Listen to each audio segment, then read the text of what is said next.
So you want to build huge arms and turn heads even when you're wearing a shirt? Well, this video is for you. I'll give you 6 tips that helped me build my arms and help my client also develop muscular arms. All right, number 1, focus on the mind muscle connection. A lot of people, when they're curling, they go through the motion, they don't focus on the muscle. The mind muscle connection basically means that you're connecting with your muscle, feeling that muscle squeeze and stretch, do the internal work. And Arnold said it best: he could train with someone else, that other person just going through the motion, Arnold focusing on the mind muscle connection, and he will have better results. All right, so focus on your muscle. Don't just curl the 50s just to impress everyone and go through the motion, but focus on the squeeze, the stretch, get inside that muscle, and trust me, the results that you'll get are so much superior. All right, mind muscle connection, I made a video about that, how to improve your mind muscle connection, but basically slowing down the tempo, controlling the negative, and really focusing on the squeeze and the stretch. So that's number 1. Number 2,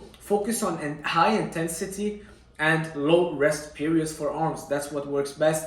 High intensity, low rest period. So you don't want to be resting 3-4 minutes in between your bicep sets. All right, there's no point. It's a small muscle. You want to hit them intense. Don't overdo it. Keep the short period small, and that's what will work best. All right, for me, I like doing supersets, giant sets. I like supersetting triceps, biceps, or maybe I'll do a biceps, I don't know, easy bar curl, superset with hammer curls. Just really keeping that intensity high, getting them to failure in the smallest rest period needed. All right, number 3, frequency over volume. I see a lot of people doing a huge arms day, or taking 2 hours to train their arms, or even after their chest they'll do an hour of triceps. Well, remember, arms are a relatively small muscle group, so you don't need to kind of hammer them with hours and hours of training. After you did your chest workout, you got so much indirect triceps work that all you need is a couple sets of arms of triceps to get them to failure. Arm works best and develops best when you stimulate them instead of really annihilate them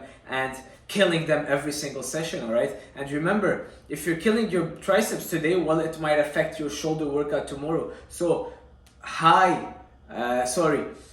keep the frequency high but the volume low. So instead of doing an hour today and then not doing them again till next week, well, do 15 minutes every time you do an upper body workout, and trust me, you'll see a lot better results. So what it looks like for me, it's after my chest workout, I'll do 15 minutes of triceps. After my back workout, 15 minutes of biceps, and so on. All right, instead of doing just 2 hours of arm. And they get to failure super fast. All right, you don't need a lot of volume to get your arms to failure. So high frequency, low volume. Number 4, high reps over heavy weight. All right, I can't stress this enough. For arms, you don't need to go super heavy, but rather focus on higher reps, get that burn at the end. I see people curling 200 pounds, but their arms aren't that impressive. All right, and because it's a small muscle, it's so easy to compensate as soon as the weight goes heavy. So you want to find that sweet balance where the weight is not extremely light, but focus on higher reps, and I would say at least 12 reps. For arms, what works best, 12, 15 reps, high reps, get that good pump,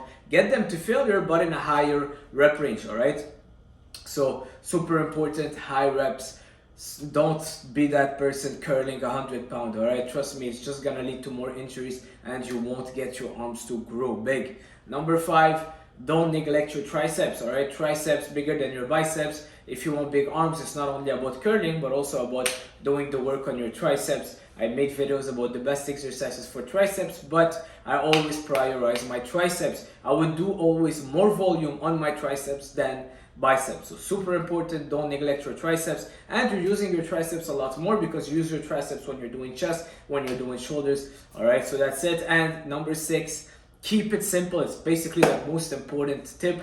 Keep it simple. I see a lot of people, they want to do those TikTok arm exercises. They're setting the bench to the cable, calculating everything right for the crazy stretch, a crazy squeeze, and all this. But at the end of the day, it's just one joint moving. All right, it's a biceps flexion or extension. Elbow flexion or extension. All right, so keep it simple and choose the exercises that you feel best. If you don't feel the skull crusher well and you have elbow pain, don't do it. If you like doing the cable push down with a rope, for example, or with a barbell, and you feel it so good, well, then stick to that. All right, for me, what works best is supinated dumbbell grip, hammer curls, and sometimes I'll do easy bar curl. Those 3 exercises, I stick to them. I don't even change them. Triceps, I would do the rope push down, single arm push down, and reverse grip with the bar push down. That's all I do. All right, keep it simple and stick to the exercises that you feel. An exercise that you don't feel, a muscle that you don't feel, will not grow. All right, it's not because you're doing an exercise that it will lead to gains. All right, so that's it for this video. Keep it simple. Let me repeat fast. Number 1, mind muscle connection. Number 2, high intensity, low rest periods. So kind of supersets, giant sets, play with that. You can either superset your biceps or triceps and biceps, or superset the same muscle. Number 3, frequency over volume. Number 4, high reps over heavy weight. Number 5, don't neglect your triceps. And number 6, keep it simple. That's it. Like, share, subscribe to my channel for more quality content. I hope you liked it. Leave a comment. I want to see a comment, and I'll see you guys soon. Ciao.